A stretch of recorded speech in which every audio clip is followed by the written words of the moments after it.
না ল'ৰা না ছোৱালী কোনো সুৰক্ষিত নাথাকিব আৰু এইবোৰে এটা সময়ত চবৰে গৃহকন্দলৰ সৃষ্টি কৰিব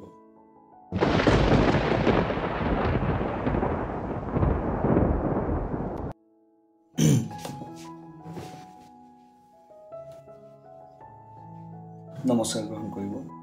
আজি অলপমান মোৰ যেটো ৰেগুলাৰ ভিডিঅ' আপলোড কৰা হয় বা যেনেকুৱা ভিডিঅ' আপলোড কৰোঁ তাৰ পৰা অলপ পৃথক এটা ভিডিঅ' আপলোড কৰিব লৈছোঁ বিষয়টো হ'ল অৰ্চিতা ফুকন নামটো শুনাৰ লগে লগে চাগে চবেই গম পাইছে কাৰ কথা কৈছোঁ মানে আমাৰ অসমৰে ঐতিহ্যমণ্ডিত এখন জিলা শিৱসাগৰ আৰু শিৱসাগৰতে ঘৰ এতিয়া অসম নহয় ভাৰত নহয় পৃথিৱী বিখ্যাত অৰ্চিতা ফুকন কিন্তু অৰ্চিতা ফুকন ফেমাছ কেনেকৈ হ'ল ইমান কেনেকৈ জনপ্ৰিয় হৈ গ'ল আমি সকলোবোৰে ফেচবুকত হোৱাটছএপত বা আন ছ'চিয়েল মিডিয়াত আমি সকলোৱে কমেণ্ট কৰি আছোঁ যে অসমৰ জীয়ৰী এজনী এনেকুৱা এটা ৰাস্তাত গৈছে ঠিক আছে যেটো বহুত বেছি বেয়া ঠিক আছে বহুতেই কমেণ্ট কৰিছে এনেকৈ কিন্তু কথাটো হ'ল তেওঁ সেই ৰাস্তাটোত যোৱাটো তেওঁ নিজৰ যিটো ছ'চিয়েল মিডিয়াৰ হেণ্ডেল আছে সেইটোৰ পৰা দিছিল জানো সঁচাকৈ তেওঁ গৈছে নে তাত এতিয়া এটা সমাজৰ বেলেগ এটা স্বৰূপ মই দেখাব গৈ আছোঁ সকলোৱে ফেচবুকত কমেণ্ট কৰি আছে যে এনেকুৱা হ'ব নালাগে তেনেকুৱা হ'ব নালাগে কোনোবাই লিংক বিচাৰি আছে কোনোবাই কিবা বিচাৰি আছে এতিয়া যদি ফেচবুকত অৰ্চিতা ফুকন বুলি মাৰি দিওঁ তো তালত লিখা আহিছে পপুলাৰ নাও বুলি তো ইমানেই চাৰ্চ কৰিছে অৰ্চিতা ফুকনক আৰু প্ৰায় 40-50টা অৰ্চিতা ফুকনৰ ফেক একাউণ্ট বা অৰ্চিতা ফুকনৰ নামত তেওঁৰ ফটো দি ফেক একাউণ্ট খোলা হৈছে মই দেখাই দিম আপোনাক ভিডিঅ'টোৰ ওচৰত মই স্ক্ৰীন ৰেকৰ্ড কৰি থৈ দিছোঁ আৰু প্ৰায় 40-50টা অৰ্চিতা ফুকনৰ ফেক একাউণ্ট বা অৰ্চিতা ফুকনৰ নামত তেওঁৰ ফটো দি ফেক একাউণ্ট খোলা হৈছে মই দেখাই দিম আপোনাক ভিডিঅ'টোৰ ওচৰত মই স্ক্ৰীন ৰেকৰ্ড কৰি থৈ দিছোঁ অৰ্চিতা ফুকনৰ যেটো পাব্লিক ফিগাৰ বুলি বা যেটো তেওঁ ফটো আপলোড কৰিছে যিবিলাক ফটো আপলোড কৰিছে সেইবিলাক তেওঁৰ ফটো নহয় যেনেই লাগে অৰ্চিতা ফুকনৰ মুখখনত ফেচ মেনিপুলেশ্যন কৰা হৈছে মানে মুখখন অলপমান চেঞ্জ কৰা হৈছে বডিটো অৰিজিনেল কাৰোবাৰ হয় মুখখন অৰ্চিতা ফুকনৰ এইটো এআইয়ে কৰিছে ভাবক এআইয়ে কেনেকৈ আপোনাক কিহৰ পৰা কলৈকে লৈ যাব পাৰে এতিয়া আমি সকলোৱে অৰ্চিতা ফুকনক পৰ্ণষ্টাৰ বুলি বা সেই চিনেমাৰ নায়িকা বুলি চবেই গম পালোঁ আমাৰ ছ'চিয়েল মিডিয়াত নিউজ চেনেলবোৰে সকলোৱে কেৱল এটাই চিঞৰিছে অৰ্চিতা ফুকন অৰ্চিতা ফুকন অৰ্চিতা ফুকন অৰ্চিতা ফুকন আৰু ফেচবুকতো প্ৰায় 40-50টা অৰ্চিতা ফুকনৰ নামত একাউণ্ট হৈ গ'ল ইনষ্টাগ্ৰামত আপুনি যদি চাই অৰ্চিতা ফুকনৰ একাউণ্টত যাৰ তাত কিছুদিন আগলৈকে 10-20 হাজাৰ ফলোৱাৰ্ছ আছিল এতিয়া তেওঁৰ তাত 1 মিলিয়ন হ'বলৈ মাত্ৰ 7,000 ফলোৱাৰ্ছৰ প্ৰয়োজন চাগে এতিয়ালৈকে মই ভিডিঅ'টো বনোৱালৈকে চাগে তেওঁৰ 1 মিলিয়ন হৈ গ'ল ফলোৱাৰ্ছ এই যে তেওঁৰ মুখখন যে এআইয়ে বেলেগ এগৰাকীৰ মুখত লগাই পেলাই একদম অৰিজিনেল ফটোৰ নিচিনা কৰি পেলাই যে আমাৰ আগত শ্ব' কৰিছে বা তেনেকুৱা এটা ৰাস্তাত যোৱা বুলি দেখাইছে বা আমাৰ নিউজ চেনেলবোৰেও যে এইবিলাক কৰি আছে এইবিলাকৰ সত্যতা কোনে বিচাৰ কৰিব এআই সঁচাকৈ ভালনে ChatGPT এটা টাইপ কৰি দিলোঁ আহি গ'ল বাহ মজা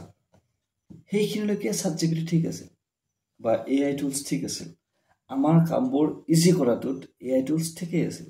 কিন্তু কথাটো হ'ল আমাৰ কাম উজু কৰোঁতে এআই টুলছে কেনেবাকৈ আমাৰ পাৰ্চনেল লাইফটো ডেষ্ট্ৰয় কৰি পেলাই তেওঁ বেলেগকৈ বা এআই টুলছৰ দ্বাৰা মানুহে বেলেগকৈ প্ৰিটেণ্ড কৰিব পাৰে নেকি আপোনাক বেলেগকৈ ফেমাছ কৰিব পাৰে নেকি নিশ্চয় পাৰে তাৰে উদাহৰণ অৰ্চিতা ফুকন এতিয়া অৰ্চিতা ফুকনৰ একাউণ্টত গৈ চালে আপুনি প্ৰায়ভাগ ফটোই ফেক দেখা পাব মই তাৰে কেইটামান স্ক্ৰীনশ্বট আপোনাক আপলোড কৰি দিছোঁ যিকেইটা এআই জেনেৰেটেড হয় আৰু যিটো ফেচ মেনিপুলেট কৰিছে তেওঁৰ মুখখনত সেইটো বস্তু কিমান ভয়ংকৰ হ'ব পাৰে যদি তেওঁৰ লগত কৰিছে আপোনাৰ লগত কিয় নকৰিব আপোনাৰ ছোৱালীটোৰ লগত কিয় নকৰিব কৰিব পাৰে অফক'ৰ্ছ এতিয়া যদি কোনোবা ল'ৰা ছোৱালী ৰিলেশ্যনশ্বিপত আছে কিবা কাৰণত কাজিয়া লাগিল ব্ৰেকআপ হ'ল এই টুলছৰ দ্বাৰা যদি কোনোবাই প্ৰতিশোধ লোৱাৰ কাৰণে এগৰাকী ছোৱালীক যদি তেনেকুৱা সজাই দিয়ে তাৰ দায়িত্ব কোনে ল'ব কি এআই টুলছক কোনেও বাধা নিদিয়ে নেকি একো সীমা নাই নেকি এআই টুলছৰ যে এইখিনি কৰিব পাৰিব এইখিনি কৰিব নোৱাৰে প্ৰতিটো কাম কৰিব পাৰে ভাল বেয়া আপোনালোকে চবেই জানে আজিকালি সমাজত ভাল কিমান চলে বেয়া কিমান চলে এতিয়া ধৰি লওক মই যদি এইটো ভিডিঅ' বনাওঁ এই ভিডিঅ'টোত ভিউজ খুব বেছি কিমান আহিব 100 200 400 তাতকৈ বেছি নাহে কিন্তু যেতিয়া অৰ্চিতা ফুকনে এটা ভিডিঅ' আপলোড দিছে জাষ্ট ৰিলছ টাইপ এটা দিছে সেইটো মানে ভালকৈ মুখখন দেখুৱাই নাই তাৰপিছতো তাত কিমান ভিউজ আছে জানে 4,05,000 আৰু সেইখিনি কি আমাৰ তাত অসমৰ মানুহে ভিডিঅ'টো চোৱাই নাই নেকি নিশ্চয় চাইছে তো আপোনালোকে ভাবক আমাৰ সমাজ কোন দিশে গতি কৰি আছে আপোনাৰ ভৱিষ্যত প্ৰজন্ম সুৰক্ষিত হ'বনে এই এআইৰ দিনত মানুহবোৰে যদি এনেদৰে যদি যি টি কাম কৰি ফুৰে যদি কোনোবা এজনী ছোৱালীক যদি পৰ্নষ্টাৰ বনাই দিয়ে কোনোবা এজনী ছোৱালীক যদি কিবা বেলেগ বনাই দিয়ে বা কাৰোবাৰ যদি কিবা মানে ফেচটো বেলেগত লগাই পেলাই যদি তেওঁক বদনামী কৰি দিয়ে এআই ইমান ধুনীয়াকৈ ফেচ মেনিপুলেট কৰে যে আপুনি ধৰিব নোৱাৰিব যে সঁচা নে মিছা আৰু অলৰেডি আপুনি ভাইৰেল হৈ যাব সমাজত যেতিয়া আপোনাৰ এটা পৰিচয় বেয়া কৰি দিয়া হ'ব তাৰপিছত আপুনি পুলিচ কেছ কৰিল কিবা কৰিল ঠিক হ'ল উত্তৰ পালে বাৰু কি লাভ হ'ব অলৰেডি আপোনাক চবে বেয়া চকুৰে চোৱা আৰম্ভ কৰি দিবই ন তো এইটোৰ চলিউশ্যন কি হ'ব এআই টুলছে কি এনেদৰে সকলোকে ধ্বংস কৰি থাকিব নেকি কাৰ ল'ৰা কাৰ ছোৱালী কেনেকৈ তেওঁলোক মানে সুৰক্ষিত হৈ থাকিব না ল'ৰা না ছোৱালী কোনো সুৰক্ষিত নাথাকিব আৰু এইবোৰে এটা সময়ত চবৰে গৃহকন্দলৰ সৃষ্টি কৰিব মানে যদি এনেকৈ এটা ফটো ভাইৰেল হয় কাৰোবাৰ মানে আপোনাৰ বা মোৰ কাৰোবাৰ আত্মীয়ৰ যদি এটা ফটো ভাইৰেল হয় আমিতো কাজিয়া লাগি যাম সঁচা বুলি আমাৰ সমাজতো একদম এঘৰীয়া কৰি দিব লগে লগে আজি অৰ্চিতা ফুকনক কিমানে সহানুভূতি দৃষ্টি চাই আছে চবেই খালি এইটোৱে বিচাৰিছে কিবাকে লিংকটো পালে অলৰেডি নিউজ চেনেলত কৈ দিছে যে তেওঁৰ ভিডিঅ'বিলাক এটা প্ৰাইভেট এপৰ জৰিয়তে পাব্লিছ কৰিব আৰু সেই প্ৰাইভেট এপটোত ছাবস্ক্ৰিপশ্যন ল'ব লাগিব আপোনালোকে তো ইমানখিনিলৈকে নিউজ চেনেলে কৈ দিছে এইবোৰৰ সত্যতা বিচাৰ নকৰাকৈ কৈ দিছে কোনে খবৰ দিয়ে তেওঁলোকক যে এটা এপ মানে বনাব তাত ভিডিঅ' আপলোড কৰিব সেইটো সঁচাকৈ অৰ্চিতা ফুকন হয়নে নহয় অৰ্চিতা ফুকনৰ একাউণ্টটো তেওঁৰ হয়নে নহয় আজিকালি মেটা ভেৰিফাইড কৰাৰ কাৰণে যিটো আধাৰ কাৰ্ড বিচৰা হয় ৰিচেণ্টলি গম পাব চাগে আধাৰ কাৰ্ডটো এতিয়া এজ এ প্ৰুফ একচেপ্ট নকৰা হৈছে কাৰণ ধৰি লওক ভাৰতত যদি 140 কোটি মানুহ আছে ভাৰতৰ আধাৰ কাৰ্ড আছে 145 কোটি বা তাতকৈও বেছি আছে প্ৰায় জাষ্ট এপ্ৰক্সিমেট কথা এটা কৈছোঁ মই আধাৰ কাৰ্ড আছে তো আধাৰ কাৰ্ডটো এতিয়া চৰকাৰে বেন কৰিব যাই আছে বা সেইটো মানে ভেলিড নহ'ব চাগে এজ এ আইডি প্ৰুফ তো আমি যদি আধাৰ কাৰ্ড দি পেলাই ফেচবুকত বা ইনষ্টাত মেটা ভেৰিফাইড বা কিবা এটা ভেৰিফাইড কৰি ল'ব পাৰোঁ একাউণ্টটো এতিয়া একো ডাঙৰ কথা নহয় নেক্সট নামটো চেঞ্জ কৰিলোঁ নামটো চেঞ্জ কৰি পেলাই মই কাৰোবাক মানে ব্লেকমেইল কৰি দিলোঁ ধৰি লওক মই কিবা নাম থলোঁ কিবা এটা আৰু ফৰ এক্সাম্পল XYZ নাম এটা থলোঁ মই মোৰ সেইটো নামৰ এগেইনষ্টত থকা আধাৰ কাৰ্ডখনে মই ভেৰিফাইড কৰি ল'লোঁ ভেৰিফাইড কৰাৰ পিছত যদি মই নামটো চেঞ্জ কৰি দিওঁ XYZৰ পৰা যদি মই ABC কৰি দিওঁ আৰু ABC যাৰ নাম বা মোৰ যাৰ ইচ্ছা বোলে এইজন মানুহক মই মানে ইমেজটো বেয়া কৰিম তেতিয়া মই সেই ABC নামৰ নামটো চেঞ্জ কৰি পেলাই সেই হেণ্ডেলটোৰ পৰা তেনেকুৱা ফটো আপলোড কৰিম মেনিপুলেট কৰি পেলাই আৰু তেতিয়া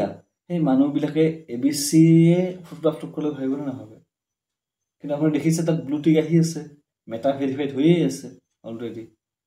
ছফ্টৱেৰে ভেৰিফাইড কৰিছে মানুহজন অমুক হয় XYZ হয় কিন্তু XYZ যে নামটো চেঞ্জ কৰি লৈছে ABC বুলি আৰু ABC বুলি নামটো চেঞ্জ কৰি পেলাই এতিয়া তেওঁ ABCৰ ফটো মেনিপুলেট কৰি পেলাই আপলোড কৰি আছে, যিটোৰ কাৰণে আপোনাৰ প্ৰব্লেম ক্ৰিয়েট হ'ব। অৰিজিনেল যিজন মানুহ আছে ABC বুলি যিজন মানুহৰ ইমেজটো ডেষ্ট্ৰয় কৰাৰ কাৰণে XYZ এই প্ৰতিশোধটো লৈছিল, সেই অৰিজিনেল মানুহজনৰ কেনেকুৱা অৱস্থা হ'ব ভাব। তেওঁকতো সমাজে একদম কাট কৰি দিব একদম। তো AI এনেকুৱা অৱস্থালৈকে উন্নত হৈছে অলৰেডি। তো ভাবক যেতিয়া AI ইয়াতকৈ বেছি উন্নতি কৰিব, ইয়াতকৈ বেছি ৰিচাৰ্চ হ'ব AIৰ ওপৰত, AI আৰু ডাঙৰ হ'ব। মানে AI এতিয়া সৰু হৈ আছে, সি ডাঙৰ হ'বই আছে, সি চাইল্ডহুডত আছে। AI যেতিয়া ডাঙৰ হ'ব তেতিয়া পৃথিৱীৰ চাগে একো কথাই নাথাকিব যিটো AIৰ দ্বাৰা সম্ভৱ নহ'ব, আৰু যিটো মানৱ জাতিৰ কাৰণে বা আমাৰ সমাজৰ কাৰণে হানিকাৰক হ'ব। কাৰণ আমাৰ মানুহবিলাকে এতিয়াও পজিটিভতকৈ নিগেটিভ কথাত বেছি বিশ্বাস কৰে বা সিফালে বেছি আকৰ্ষণ হয়, বুজি পাইছে? নহ'লে মই ক'লো নহয়, আপুনি এতিয়া এটা শিক্ষামূলক এটা ভিডিঅ' আপলোড কৰক, আৰু এটা অলপ মানে ডেন্স কৰা, অলপ মানে বোল্ড ডেন্স কৰা টাইপৰ ভিডিঅ' এটা আপলোড কৰক, বা কিবা বোল্ড টাইপৰ কথা কোৱা এটা ভিডিঅ' আপলোড কৰক। কোনটোত ভিউজ বেছি আহিব? অফক'ৰ্চ সেইটোত আহিব। কিয়?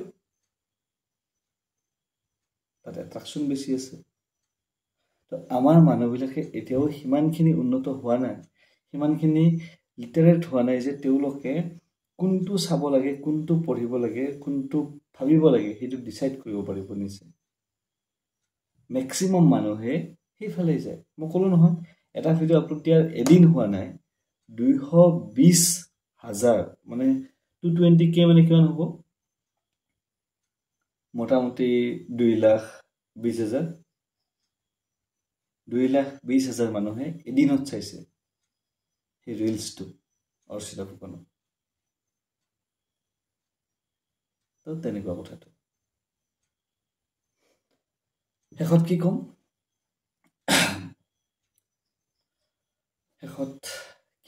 ভাবি পোৱা নাই একচুৱেলি।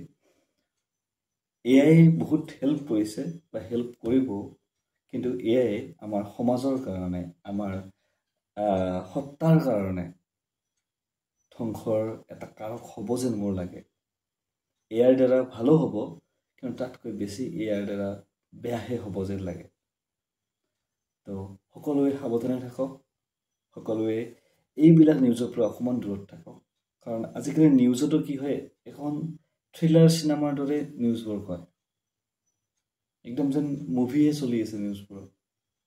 নিউজ একো নাথাকে বিশেষ, কিন্তু একদম পুৰা চিনেমাৰ দৰে কৈ যায় কাহিনীবোৰ। তো আপোনালোকে চবেই জানে, চবেই জনা বুজা মানুহ। তো যিমানখিনি পাৰি নিগেটিভিটিখিনি চাইড কৰি পেলাই অকণমান পজিটিভ হৈ পেলাই